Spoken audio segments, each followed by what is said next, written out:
Chapter का नाम बोलो क्या है? Registration of charge. Vanshika, what is charge? Charges and interest on lien created interest और lien created on the assets, मतलब mortgage. अच्छा, तो उसकी रजिस्ट्रेशन कैसे करवाएंगे हम?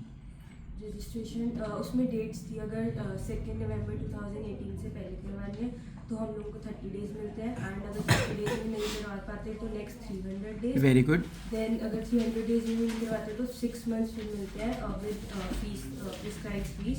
और अगर 2 नवंबर 6 मंथ्स था या next 30 days and next 60 days था? 6 मंथ्स था 2 नवंबर 2018 से पहले. और अगर 2 नवंबर 2018 के बाद है तो 30 डेज, फिर नेक्स्ट 30 डेज, यानी फिर next 60 days with ad valorem fees. Ad valorem का मतलब extra charges. According to the case. ठीक है, according to the amount of the date. Sit down. Charge का बेसिकली मतलब होता है एक क्रेडिटर का राइट होना कंपनी की एसेट्स पे. किसका हक होना? क्रेडिटर का राइट होना कंपनी की एसेट्स पे. मान लो बेटा मैंने लोन लिया तौशिद एंटरप्राइज से. अब मैंने लोन लिया है 5 करोड़ का और उसके बदले में गिरवी रख दी, अपनी कोलेटरल रख दी कोई एसेट, तो इसको बोलेंगे चार्ज. क्या बोलेंगे? तभी तुमने लिक्विडेशन चैप्टर में पढ़ा था debenture holders having a fixed charge और a floating charge on the fixed assets of the company. तो पहले तो चार्जेस की डेफिनेशन सुनो क्या होती है. Charge means right of a creditor on the asset of the company. Charge means right of a creditor on the asset of the. अगर कल को मैं वो लोन का अमाउंट नहीं रीपे कर पाऊंगा तो क्या होएगा? वो अपनी एसेट को बेच देगा और उसका जो लोन का अमाउंट है वो उसको मिल जाएगा. ठीक है, तो जब कंपनी लोन लेती है बैंक से, वो उसको हाइपोथेटिकेट करना पड़ता है, कुछ कोलेटरल रखना पड़ता है, गिरवी रखना पड़ता है अपनी किसी एसेट को. क्या बैंक उसको लेटर बेच सकता है जब उसको लोन का अमाउंट नहीं मिल रहा? ऑब्वियसली वो बेच सकता है ताकि उसकी रीपेमेंट हो जाए. इसी को चार्ज बोलते हैं. ये एक एग्जाम्पल था. So it is a right of a creditor on the asset of the company and once created on any property or asset whether in the country or outside India, चाहे हमारी country में हो चाहे बाहर हो, company must be registered with the ROC. Company को वो charge को क्या कराना पड़ेगा? रजिस्टर कराना पड़ेगा ROC के साथ. 2 फॉर्म नंबर थे, CHG1 एंड CHG9. यही था CHG1 एंड CHG. याद करने हैं, बोलो CHG1 या CHG. Charge once created must be registered with ROC within 30 days of creation of the charge. ठीक है, कितने दिन के अंदर अंदर आपको रजिस्टर कराना है? 30 डेज. मतलब अगर मैंने आज की डेट पे तौशिद से लोन लिया तो अगले 30 दिन के अंदर अंदर मुझे उस चार्ज को रजिस्टर कराना पड़ेगा. किसको देके? ROC को देके. कौन सा form number? Form number CHG1 और CHG9 depending on the situation कौन सा फॉर्म नंबर कब आपने यूज करना है. अब जो क्रेडिटर्स होते हैं अदर देन डिबेंचर होल्डर्स, कौन से क्रेडिटर्स होते हैं? Other than debenture holders. उनका फॉर्म नंबर होता है CHG1. बोलो कौन सा होता है? Creditors other than debenture holders का फॉर्म नंबर कौन सा होता है? CHG1. तो डिबेंचर होल्डर्स का फॉर्म नंबर क्या रह गया होगा? 9. क्लियर हो गया? तो जब भी आप चार्ज करते हो, चार्ज करना मतलब आपने कोई लोन लिया, कोई एसेट को गिरवी रखा, उस एसेट को गिरवी रखने पे एक रिपोर्ट बनाई जाएगी, एक फॉर्म नंबर जमा होगा. किसको जमा होगा? रजिस्ट्रार ऑफ कंपनीज को जमा होगा. कौन जमा करवाएगी? कंपनी जमा करवाएगी. समझ में आ रहा है? कौन से फॉर्म नंबर के अंदर? CHG1 और CHG9. CHG1 किसका है? Creditors other than debenture holder. CHG9 किसका है? डिबेंचर होल्डर्स का. ठीक है आशुतोष, अगर ऐसा हो सकता है कि अगर हम चार्ज रजिस्टर नहीं कराते 30 दिन के अंदर तो क्या हम अगले 30 दिन में करा सकते हैं? एक्सटेंशन का पॉइंट कुछ तो था. क्या था? शायद 30 दिन और एक्सटेंशन थी, 60 डेज एक्सटेंशन. शिवम, त्रिभुवन, सर वो हम बढ़ा सकते हैं डेज, लेकिन हमको फीस देनी पड़ती है एडिशनल उसके ऊपर. ठीक है, एडिशनल फीस 30 दिन की एडिशनल. 30 दिन नॉर्मल, 30 दिन और उसके साथ एडिशनल फीस. अगर ये भी नहीं 60 दिन में केड़ी फीस? फिर वही जो आपने बोला था, मतलब किसी एड वॉलरम फीस. कौन सी फीस? Ad valorem fees. इसका मतलब होता है as per the value of the amount of asset, fees उस हिसाब से डिसाइड की जाएगी. ठीक है, बैठिए. जो आप कॉन्ट्रैक्ट करते हो ना चार्ज होल्डर के साथ, अब जो मेरा कॉन्ट्रैक्ट तौशिद के साथ हुआ है कि इतने का लोन मैं इतने टाइम में रीपे करूंगा, वो भी CHG1 या CHG9 के साथ उस कॉन्ट्रैक्ट की कॉपी भी जमा करवानी है ROC को. क्या बोला मैंने? जो आपने कॉन्ट्रैक्ट किया चार्ज होल्डर के साथ। Who is the charge holder? किससे लोन लिया मैंने? तौशिद से। तो तौशिद इज द चार्ज होल्डर। जो उसके साथ मेरा कॉन्ट्रैक्ट हुआ है उसकी कॉपी भी जमा होगी फॉर्म नंबर CHG1 या CHG9 के साथ। Any doubts? 2 नवंबर 2018 को ये एड वॉलरम फीस वाला पॉइंट ऐड हुआ है, उससे पहले ये नहीं था। उससे पहले जो चार्ज क्रिएट होता है ना, ऊपर मुंह कर लो, उससे पहले जो चार्ज क्रिएट होता है ना वो 30 डेज के अंदर अंदर जमा करवाना है ROC को। लेकिन साथ ही ना आपको एडिशनल 300 दिन दे दिए थे, बट अमेंडमेंट आ गई 2 नवंबर 2018 के अंदर कि अब वो 30 डेज अगले 30 डेज में कन्वर्ट होगा और अगले 60 डेज में कन्वर्ट होगा। ठीक है, पहले क्या था rule? 30 days plus additional 300 days. Clear? और within 6 months of the amendment, that is 2 November 2018 के बाद, अगर उस टाइम पे ही हुआ है बिल्कुल चार्ज क्रिएट, तो जब अमेंडमेंट आई उसके with in how many months? 6 months के अंदर अंदर भी आप अपने आप को रजिस्टर करवा सकते हो। ठीक है, पढ़ लेना, ये बुक से इंपॉर्टेंट पॉइंट था। ओके शिवम, मान लो तौशिद लंदन में बैठा है, खड़े हो जाओ, आपको तमीज़ नहीं है। मान लो तौशिद लंदन में बैठा है और मैंने वहाँ पे चार्ज क्रिएट किया, तो क्या मुझे यहाँ पे इंडिया में उसकी रजिस्ट्रेशन करवानी पड़ेगी उस चार्ज की? क्यों? क्योंकि सर वो याद नहीं। मनन, सिट डाउन। जो तौशिद है वो लंदन में है, मैंने वहाँ पे लोन लिया और वहाँ पे चार्ज क्रिएट किया, क्या उसको इंडिया में ROC को रजिस्टर कराना पड़ेगा मुझे बीइंग अ कंपनी? क्यों?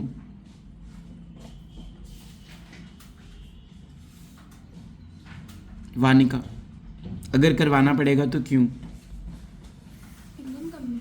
इंडियन कंपनी है, चार्ज क्रिएट लंदन में हुआ है, मेरी प्रॉपर्टी लंदन में है, मैंने वहीं पे लोन लिया और वहीं की प्रॉपर्टी को गिरवी रखा। क्या इंडिया के ROC को ये बात बतानी ज़रूरी है? क्यों? वंशिका बैठिए। सर मतलब बाहर फॉरेन में वहाँ पे उन्होंने लोन लिया और वहीं पे उन्होंने उसको मतलब करा ना, पर है इंडियन कंपनी बाहर, तो बाहर तो सर वो करेंगे यहाँ पे भी करेंगे, दिखाएंगे शो। मोनिका करेंगे। बैठिए। चाहे प्रॉपर्टी कहीं पे भी हो, प्रॉपर्टी है किसकी? इंडियन कंपनी की। तो ये नहीं होता कहाँ पे हो रहा है, चाहे इंडिया में हो, चाहे बाहर हो, चाहे कहीं पे भी हो, प्रॉपर्टी अगर कंट्री अपनी कंपनी की है, इंडियन कंपनी की है, तो चार्ज का रजिस्ट्रेशन आपको ROC में देना ही पड़ेगा। ठीक है, चलो सेक्शन 78 क्या बोलता है इसके बारे में? If the company fails to register charge with ROC, the charge holder can also register the charge. अगर मान लो मैं कंपनी हूँ, मैंने तौशिद से लोन लिया और मैंने अपने ROC को नहीं बताया, चार्ज को रजिस्टर नहीं कराया, तो तौशिद को भी तो टेंशन होगी कि मेरा पैसा जा रहा है कंपनी के पास, अगर मैं रजिस्टर नहीं करवा रहा तो तौशिद मेरे बिहाफ पे रजिस्टर करवा सकता है। अब जब तौशिद रजिस्टर कराएगा तब भी फॉर्म नंबर क्या रहेंगे? Same, CHG1 and CHG9। CHG1 for creditors other than debenture holders and CHG9 is for debenture holders. Clear है? If the company fails to register the charge with ROC, the charge holder can also register the charge with ROC with the same form number and same fees. Later, charge holder will recover the fees from the company. अब तौशिद ने वहाँ पे जो fees पे की होगी बाद में वो कंपनी से रिकवर कर सकता है। अच्छा, मान लो तौशिद पहुँच गया कंपनी ROC के पास कि ये चार्ज को रजिस्टर कर दो, क्या चार्ज फटाफट से रजिस्टर हो जाएगा? इसमें ये केस था कि वो पहले चेक करेगी, कंपनी चेक करेगी कि वो करना, मतलब ट्रिब्यूनल जो भी होगा वो उसको ROC ट्रिब्यूनल कहाँ पहुँच गई? ROC कंपनी को भेजता नोटिस कि वो चेक करना है कि हाँ चार्ज करना है। उस नोटिस का नाम बताना।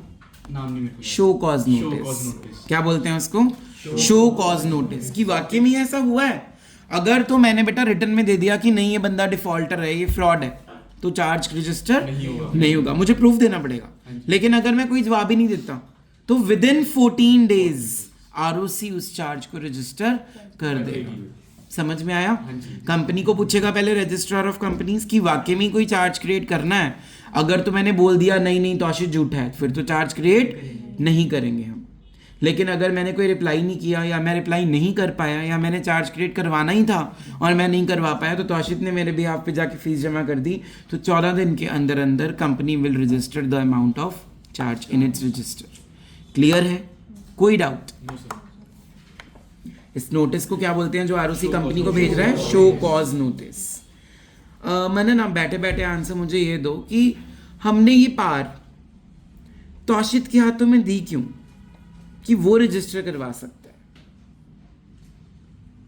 कई बार कंपनी भी डिफॉल्ट में होती है कि मैं रजिस्टर कंपनी क्यों नहीं चाहती कि मैं चार्जेस को रजिस्टर करवाऊं? वो क्यों डिफॉल्ट करेगी? कि वो सिक्योर्ड बनाने नहीं चाहती उनको कि वो उसको क्या रख सकती है? Unsecured creditor. और अनसिक्योर्ड क्रेडिटर्स को लिक्विडेशन में हमने कब पेमेंट की थी? ऑलमोस्ट एंड में कि पैसे बचेंगे तो देंगे, नहीं तो नहीं देंगे। तो जैसे जैसे आपकी सिक्योर्ड लाइबिलिटीज बढ़ती जाएंगी, आपका जो पेमेंट्स का वो अमाउंट बढ़ता जाएगा, तो वो आपको पागल बनाने के लिए आपको अनसिक्योर्ड क्रेडिटर में डाल रही है। ठीक है? हाँ जी। तो इसलिए उसको एक पावर दे दी कि जाके तू अपना रजिस्टर करवा ले, और चार्ज वॉइड हो जाएगा अगर विद इन टाइम लिमिट वो रजिस्टर नहीं होता। समझ में आया? और चार्ज होल्डर की जो स्टेटस है वो सिक्योर्ड से कहाँ पहुंच जाएगा? अनसिक्योर्ड क्रेडिटर में पहुंच जाएगा। मतलब कि होल्डर है जिसने लोन दिया है, जो भी करा है, उसके पास भी कोई लिमिटेड टाइम है कि सेम लिमिट्स है बेटा, सेम टाइम लिमिट्स है, 30 डेज 60 डेज। चलिए section 79, modification of charge. What do you mean by modification? मतलब चेंज करना कुछ। अब मान लो एक कंपनी है, मैं, और चार्ज होल्डर है तौशिद। अगर हमने कोई टर्म्स एंड कंडीशंस आपस में क्या कर ली, ऑल्टर कर ली, चेंज कर ली, तो इसको बोलेंगे modification of charge. Example, interest rate of debentures क्या कर दिया मैंने? चेंज कर दिया। ठीक है? लेकिन अगर बैंक इंटरेस्ट रेट चेंज कर रहा है उसको हम मॉडिफिकेशन, कोई थर्ड पार्टी आ गई ना बीच में, चार्ज होल्डर और मेरे बीच में बैंक है, तो अगर उसमें कोई चेंज आया वो मॉडिफिकेशन ऑफ चार्ज में काउंट नहीं होगा। लेकिन अगर मेरी terms and conditions charge holder के साथ बदल रही हैं उसको हम बोलेंगे मॉडिफिकेशन ऑफ चार्ज। क्लियर हो गया? हाँ जी। मान लो मेरे पास जो मैंने प्रॉपर्टी दी है वो 5 ब्लॉक्स वाली प्रॉपर्टी है। 5 ब्लॉक्स मतलब उस पर 5 फ्लोर बने हुए हैं। मैंने लोन लिया तौशिद से, मैंने लोन की क्या करनी स्टार्ट कर दी, साथ साथ रीपेमेंट। तो 2 फ्लोर छुड़वा लिए, तो चार्ज तो 5 पे क्रिएट हुआ था। अब कितने फ्लोर रह गए? सिर्फ 3। तो ये भी मॉडिफिकेशन ऑफ चार्ज का पार्ट बनेगा। समझ में आ रहा है? तो व्हाट इज मॉडिफिकेशन?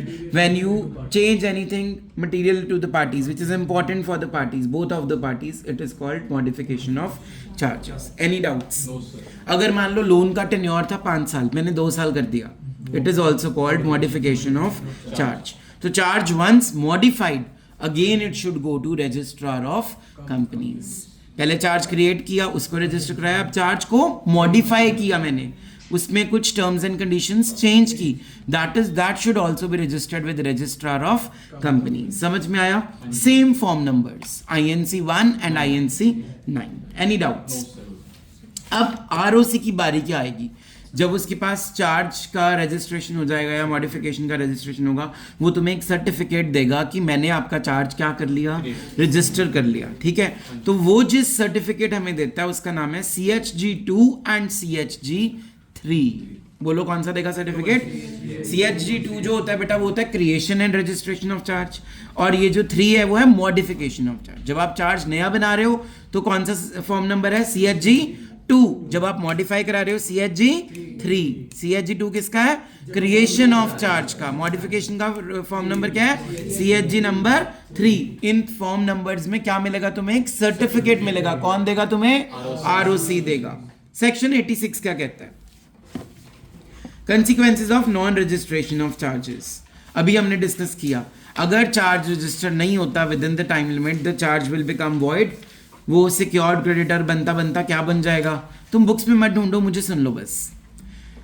अगर हमने चार्ज को टाइम पे रजिस्टर नहीं किया तो चार्ज क्या हो जाएगा? वॉइड हो जाएगा। दूसरा, जो चार्ज होल्डर था, जो सिक्योर्ड पेमेंट थी उसकी, वो क्या बन गई? अनसिक्योर्ड होगी। लेकिन क्या इसका मतलब ये है लोन कंपनी रीपे ना करे? कंपनी को लोन रीपे करना पड़ेगा। कंपनी यहाँ से भाग नहीं सकती कि मेरा चार्ज वॉइड हो गया है तो मैं अब रीपे ना करूँ तौशिद बंसल का अमाउंट। उसका वो चार्ज बेशक वॉइड हो गया, चार्ज होल्डर बेशक अनसिक्योर्ड बन गया, लेकिन लोन की रीपेमेंट कंपनी को अभी भी करनी ही पड़ेगी। समझ में आ रहा है? अगर अननोइंगली चार्ज को हम रजिस्टर नहीं करते तो या हमारी इंटेंशन ऐसी है कि हमने तौशिद बंसल के साथ कुछ गलत करना है, हमारी इंटेंशन में फ्रॉड है, तो सेक्शन 447 अट्रैक्ट हो जाएगा। ठीक है, आपने कौन सा सेक्शन था इससे पहले? कुछ भी नहीं बताया, नोट्स मिल जाएंगे आपको। सेक्शन 80 क्या कहता है? वंस चार्ज इज रजिस्टर्ड, जब आपने चार्ज को क्या कर दिया, registered, it is a deemed notice to the public. आपको अब पब्लिक को नया नोटिस इशू करने की लोड़ नहीं है। ठीक है, घर जाके चेक करना है, ये सेक्शन 81 यहाँ से शुरू हो गया। घर जाके क्या चेक करना है, आपने ना जाना है MCA की वेबसाइट पे, मिनिस्ट्री ऑफ कॉर्पोरेट अफेयर्स। ठीक है, वहाँ पे सर्विस होगा, एक ब्लॉक मिलेगा आपको उनके वेबसाइट के ऊपर, सर्विस में होगा एक टॉपिक मास्टर डाटा। वहाँ कंपनी का नाम भरना और मुझे कल बताना चार्जेस किस किस कंपनी के बने हुए हैं। मुझे 3 कंपनीज का होमवर्क चाहिए कम से कम, चेक करना वेबसाइट के ऊपर। तो सेक्शन 81 क्या कहता है, ध्यान से सुनो। जो रजिस्ट्रार ऑफ कंपनीज है वो एक रजिस्टर बनाएगा, उस रजिस्टर में सारी कंपनीज के चार्जेस को रिकॉर्ड करेगा। समझ में आया? वो एक रजिस्टर बनाएगा, कौन बनाएगा? रजिस्ट्रार ऑफ कंपनीज, और वो MCA की वेबसाइट पे डाल देगा, ताकि जिसने चेक करना है वहाँ से कि इस कंपनी पे कितना चार्ज चल रहा है, कितनी चार्जेस की रीपेमेंट वो कर चुका है, कितने चार्जेस अभी आउटस्टैंडिंग पड़े हैं, कितने चार्जेस सिक्योर्ड क्रेडिटर्स में आते हैं, कितने प्रेफरेंशियल में, कितने अनसिक्योर्ड में, ये सारी इंफॉर्मेशन आपको इस वेबसाइट से मिल जाएगी। तो ये पब्लिक डॉक्यूमेंट बन गया, हर बंदा इजीली जाके वो चेक कर सकता है। सेक्शन 80 ने क्या बोला है? सेक्शन 80 कहता है एक बार चार्ज को रजिस्टर कर दिया तो वो डीम नोटिस बन गया पब्लिक को। आपको पब्लिक को नया नोटिस इशू करने की जरूरत, अब नोटिस बन गया तो नोटिस दिखाना भी तो पड़ेगा कहीं।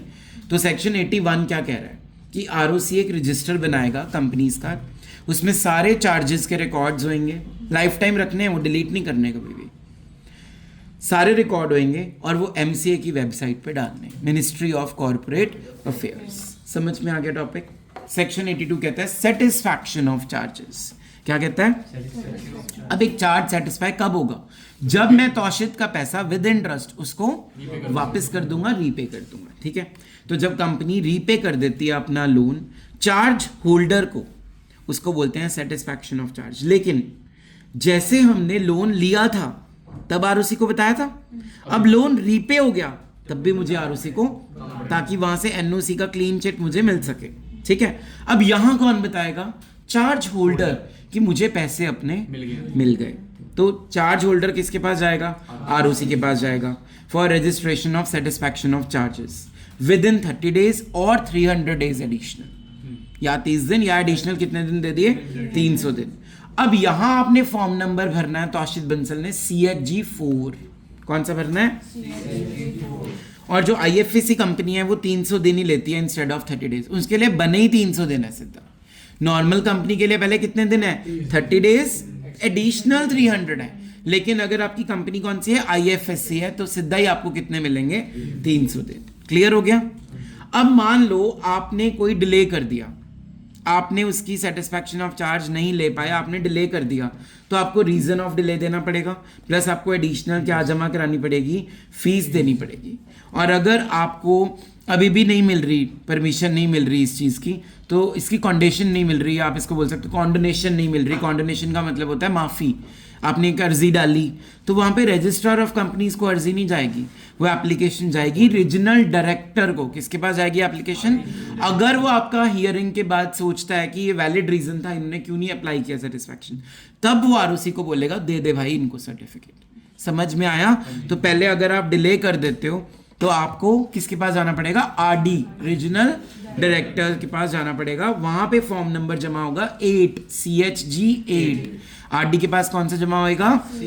फिर वो एक आपको फॉर्म नंबर देगा 28, INC 28। वो फॉर्म भर के आप अपनी रजिस्ट्रार को जमा कराओगे। दोबारा सुनो, अगर आपका डिले हो गया रीजन, तो आपको CHG 10 भरना है। CHG 10 भरना है, रजिस्ट्रार के पास जाना है। अगर उन्होंने नहीं सुनी बात तो रीजनल डायरेक्टर के पास जाना है विद CHG 8। समझ में आया?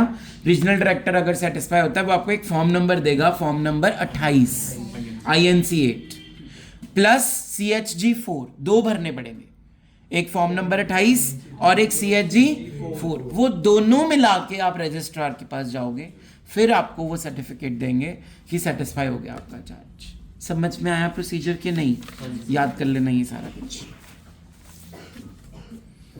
ओके, अमेंडमेंट से पहले, अमेंडमेंट की डेट बताई थी 2 नवंबर 2018। अमेंडमेंट से पहले तो माफ़ी की अर्जी मिल जाती थी for creation of charge, for modification of charge, for registration of charge, for satisfaction of charge, कुछ भी आपको माफ़ी मिल जाती थी रीजनल डायरेक्टर से। बट अमेंडमेंट के बाद रीजनल डायरेक्टर के पास सिर्फ एक ही चार्ज की परमिशन दी गई है, and that is only and only satisfaction of charge. जो रजिस्ट्रेशन की डिले हुई है, जो मॉडिफिकेशन की डिले हुई है, वो भी रीजनल डायरेक्टर के हाथ में नहीं है। अमेंडमेंट से पहले जाता था ये रीजनल डायरेक्टर के पास, रजिस्ट्रेशन का भी जाता था प्रोसेस, मॉडिफिकेशन का भी जाता था। बट अमेंडमेंट आई, अब बहुत साल हो गए ना अमेंडमेंट आई को, तो अब तो लॉ पता लग गया होगा लोगों को, तो इसलिए अब सिर्फ आप सेटिस्फैक्शन ऑफ चार्ज के लिए आरडी के पास जा सकते हो। ठीक है, हाँ जी। चलिए सेक्शन 82, CHG 4 ROC को जमा कराना है। ROC won't directly do it. First ROC will confirm from the charge holder within 14 days of it will do. ठीक है, ये क्या था? इसमें यही है ना कि अपना कंपनी मतलब कि वो मैं आपसे पूछूंगा, आप होल्डर हो ना, आपने वो क्रिएट किया है कि भाई पे हो गया कि नहीं, मतलब पैसे तेरे को सारा वापस आ गया कि कंपनी जब अपने चार्ज के रजिस्ट्रेशन करवाती है सेटिस्फैक्शन के लिए कि मैंने पैसे तौशीद बंसल को दे दिए, तो ROC इमीडिएटली नहीं करेगा। ROC पहले बोलेगा तौशीद बंसल को हाजिर हो कि आप बताओ आपको पेमेंट मिल गई। अगर तो वो कोई रिप्लाई नहीं करता 14 डेज के अंदर अंदर, तो मानेंगे पेमेंट हो चुकी है। ठीक है, लेकिन अगर उसने कॉज दे दिया, शो कॉज नोटिस दे दिया कि नहीं मुझे तो कोई पेमेंट नहीं मिली जी, मेरे पास तो प्रूफ है मेरे को कोई पेमेंट नहीं मिली, तब वो फिर सेटिस्फैक्शन ऑफ चार्ज क्रिएट नहीं करेगा ROC। समझ में आ गया? चलो सेक्शन 83 भी क्या कहता है? ROC on its own motion can register the satisfaction of charge if it has received evidence from anywhere that asset is now free from charge. ROC shall also inform both the parties, जो भी उनमें parties involved थी, for registration and satisfaction of charges. देखो, मान लो वंशिका ने जाके ROC को proof दे दिया कि जो लोन था ना कंपनी का, वो तो उतर चुका है जी, तौशीद बंसल को पैसे मिल चुके हैं, अभी चार्ज की सेटिस्फैक्शन के लिए ना मैंने हाँ भरी है ना तौशीद ने भरी है, तो चार्ज का जो सेटिस्फैक्शन है वो रजिस्ट्रार ऑफ कंपनीज खुद ही कर देगा, क्योंकि उसके पास बाहर से कहीं से क्या मिल गया, उसको एविडेंस मिल गया, प्रूफ मिल गया कि वाकई में ही कंपनी ने लोन जो है वो पे कर दिया। तो अब कंपनी क्या करेगी? तौशीद को भी एक नोटिस भेज देगी और मेरे को भी, कंपनी नहीं ROC तौशीद को भी नोटिस भेज देगी कि भाई तुझे पैसे मिल गए, और कंपनी को भी नोटिस भेज देगी कि तुम्हारा चार्ज सेटलमेंट हो गया। समझ में आ गया? तो अपने आप suo motu out of its own motion ROC ने ये चीज कर दी। कब करेगा वो? जब उसको बाहर से ये पता लग गया कि सेटिस्फैक्शन हो चुकी है। Any doubts? ठीक है, मनन कंपनी जान के क्यों सेटिस्फाई नहीं करवाती? कई बार मान लो सेटिस्फाई हो गया चार्ज, मतलब मैंने तौशीद बंसल को पेमेंट कर दी, लेकिन मैं उसकी सेटिस्फैक्शन नहीं ले रहा ROC से। क्यों? With in the set time. Company नहीं ले रही। कंपनी क्यों नहीं लेना चाहती खुद से? मैंने तौशीद को पैसे दे दिए, पर मैं ROC को नहीं बता रहा कि मैंने दे दिए। ऐसा क्यों करूंगा मैं? ताकि अगर आगे भी मैंने पैसे लेने हो तो लोग ही कह पाएगी चार्ज। क्योंकि सर जब उसने पैसे दे दिए, वो ROC को तो बता देगा कि मैंने पैसे दे दिए हैं, तो विद इन 14 डेज अगर उसका रिस्पॉन्स ही नहीं आ रहा तो वो तो ये आपको मेरा क्वेश्चन ही नहीं समझ आया। मैंने तौशीद बंसल को पैसे दे दिए आज, अब 30 दिन के अंदर अंदर वो भी जाना चाहिए उसको, मेरे को भी जाना चाहिए कि ROC को बताना है, पर हम दोनों नहीं बता रहे। चलो उसका रीजन तो कुछ और है, मैं क्यों नहीं बताना चाहता? कंपनी है ना, कंपनी क्यों नहीं बताना चाहती यार उसको? ये मेरा क्वेश्चन था। वेरी गुड, वो MCA पे डाल देगा, मिनिस्ट्री ऑफ कॉर्पोरेट अफेयर्स में डाल देगा वेबसाइट पे, ये वाला चार्ज क्या हो चुका है, इनका सेटिस्फाई हो चुका है। अब जो अनसिक्योर्ड क्रेडिटर्स हैं उनके मुंह खुल जाएंगे, हमें पेमेंट दे दो, क्योंकि सिक्योर्ड लाइबिलिटीज की पेमेंट हो गई, तो वो उनका मुंह ना खुले। कंपनी चाहती है कि हम इसको शो ही ना करें कि मैंने पेमेंट करी है। समझ में आया? सेक्शन 84, जब भी कोई भी, ऊपर मुंह करो भाई, बुक्स में नहीं ढूंढना, जब भी कोई भी एसेट गिरवी रखी जाती है किसी भी लोन के ऊपर, तो ना एक रिसीवर या मैनेजर अपॉइंट कर देते हैं ताकि उस एसेट के साथ छेड़खानी। अब मान लो मैंने वंश बंसल को अपॉइंट कर लिया एज अ रिसीवर या एज अ मैनेजर कि ये वाली बिल्डिंग के ऊपर मैंने तौशीद बंसल से क्या ले लिया, लोन, देखना बिल्डिंग को कोई बेचे ना, कोई खराब ना करे। ठीक, अब मान लो वंश बंसल को मैं अपॉइंट कर रहा हूं या मैं वंश बंसल से त्रिभुवन को रिप्लेस कर रहा हूं, तो ये चीज भी किसको बतानी पड़ेगी आपको, आरओसी को। तो सेक्शन 84 कहता है if you are official receiver, liquidation में पढ़ाया official receiver, or a manager who will keep an eye on the assets which are put as a charge on any loan, उनकी अपॉइंटमेंट, उनकी substitution, उनकी retirement के notices भी किसको जाने चाहिए, आरओसी को जाने चाहिए। क्लियर। सेक्शन 85 क्या कहता है, register of charges, registration of charges या रजिस्टर ऑफ चार्जेस मेंटेन करने हैं कंपनी ने CHG 7 में। कब चार्ज क्रिएट हुआ, कब चार्ज मॉडिफाई हुआ और कब चार्ज सेटिस्फाई हुआ, इसकी एंट्री इमीडिएटली करनी है। कौन करेगा, दो बंदों के पास पावर है, एक CS के पास कंपनी सेक्रेटरी और दूसरा डायरेक्टर। वो कौन अपॉइंट करेंगे उनको, बोर्ड ऑफ डायरेक्टर्स मिलके कि किसको हमने पावर देनी है जो रजिस्टर को मेंटेन कर रहा है। CHG 7 में रजिस्टर को मेंटेन करते हैं। समझ में आया। जो रजिस्टर है, जो मैंने चार्जेस का रजिस्टर मेंटेन करना है, वो कितने सालों तक मेंटेन करना है, परमानेंटली, कभी नहीं उसको मिटाना, ताकि पता लगे कितनी लाइबिलिटीज मैंने चुका दी, कितनी सिक्योर्ड लोन्स मैंने चुका दिए टाइम पे अपने। ठीक है। लेकिन जो इंस्ट्रूमेंट था जो चार्ज को क्रिएट कर रहे हैं, the instrument that is creating charge, the contract, that should be maintained only for 8 years.